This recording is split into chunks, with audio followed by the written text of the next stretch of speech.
এমন টিচার চাই। আচ্ছা 1962 সালে গোষ্ঠী বিহারী পাল। তোমরা নিজেদের মধ্যে কথা বলো না, আমার তো পড়াতে ডিস্টার্ব হচ্ছে। ঠিক আছে, তোমাদেরকে আমি 5 মিনিট দিলাম, যে যার মধ্যে কথা বলে নাও, কিন্তু 5 মিনিট পর আমি পড়ানো শুরু করব, তখন কিন্তু কেউ কোনো কথা বলবে না। আচ্ছা আমি তোমাদের প্রেজেন্টটা নিচ্ছি, প্রেজেন্টটা তাড়াতাড়ি দিয়ে নাও। Roll number 1 present ma'am. Roll number 2, roll number 8, roll number 8, roll number 8, roll number 9 present ma'am. Roll number 10 ma'am আমি 8। তোমার রোল নাম্বার 8? এতক্ষণ ধরে চিৎকার করে করে আমি রোল নাম্বার 8 8 ডাকছি, শুনতে পাওনি তুমি? No ma'am. আচ্ছা ঠিক আছে, আমি প্রেজেন্ট করে দিচ্ছি, বসো। সবাই হোমওয়ার্ক করেছো তো?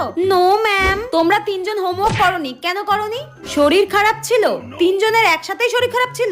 ঠিক আছে, তোমরা 3 জন কিন্তু কালকে আমাকে অতি অবশ্যই হোমওয়ার্ক দেখাবে, ঠিক আছে? আজকে দিনটা কিন্তু ছেড়ে দিলাম।